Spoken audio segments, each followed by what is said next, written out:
Hey everyone, and welcome back.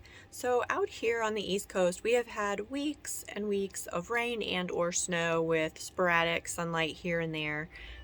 Over the last week or so, we've had so much rain, it's been almost nonstop, that I discovered a little drip drop leak in the overbed storage of my RV nose capsule.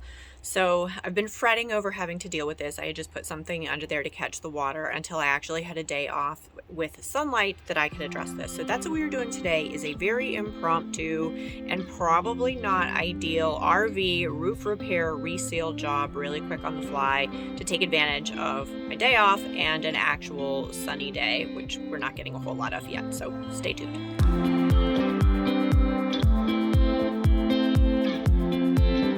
The product I'm going to be using today, if you aren't already familiar, allow me to introduce you, is Eternabond.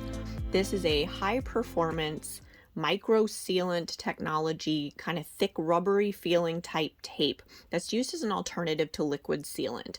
It's found a home in both private and commercial use for roof repair, leak protection, and a lot of people are actually using this as a complete sealant on their RV roofs instead of using liquid self-leveling sealers that you can buy. This is manufactured by the H.B. Fuller Company. They're an American company that manufactures industrial grade adhesives. So this is their whole specialty. This is their stick, and they've made, I think, a really superior product that seems to be holding up very well. I travel with a roll of Eternabond at all times, and I definitely recommend doing the same, especially if you're on the road and or into RVing. It's especially handy in an emergency if you have to do a quick repair job. It's not cheap. A roll about, anywhere from the 2 to 4 inch at 50 feet is going to run you $50–$60, but that is a drop in the bucket compared to completely trashing your RV because of widespread rot and damage, or having to put on a brand new roof. This was also a good opportunity to sweep any leaves and sticks off the roof and check it for any other defects or problems.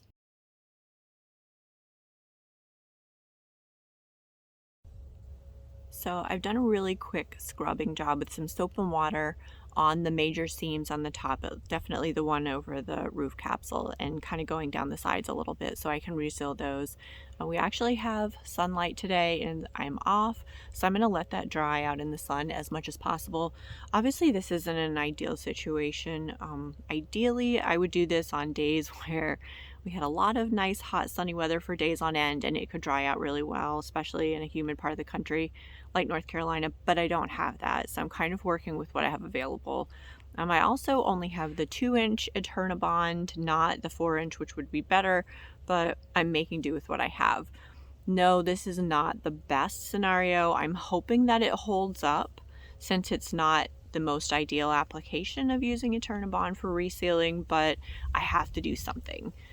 This park is very beautiful, but it's very strict in terms of aesthetics, so they're really careful about your site, and they do send out kind of letters periodically throughout the park about how sites are supposed to be kept. So it's not like you can just throw a tarp on it. They don't allow skirting, that kind of thing. So this is sort of an impromptu.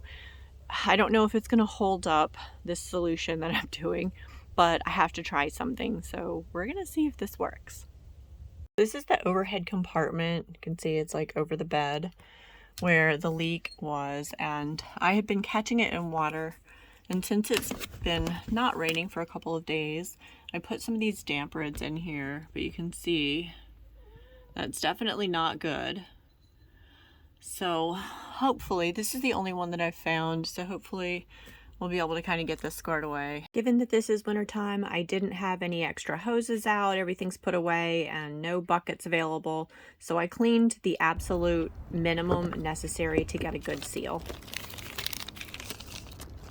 I take it just a little bit at a time, pulling the backing off and making sure that I have the Eternabond in a straight level line so it looks neat, and that it's contouring to all the little ridges that we've got here of the sealant that was on here previously. I think some people will actually pull up the old sealant, but I'm not in a position to do that, nor do I know how. So the alternative is you just put the Eternabond right over the old sealant and it works just as well. Just make sure that all of the little nooks and crannies and holes are completely covered and it's sealed on the edges.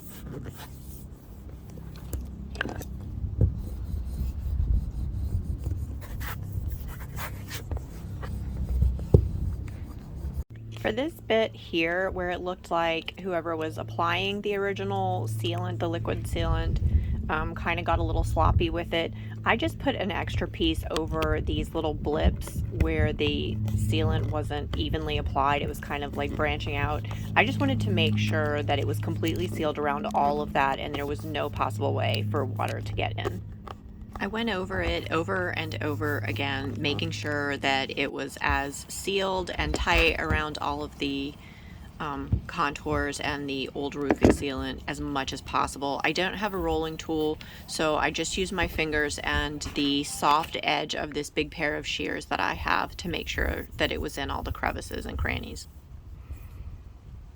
I do plan on fully resealing the whole exterior this summer, but I don't have any seal with me, so in a pinch while I was resealing the front capsule seam, I did add a little bit of Eternabond along that upper seam there, just because it looked like it was kind of cracked a little bit and it needed some protection, and I trimmed it so that it kind of fits in with the decor of the design on the outside.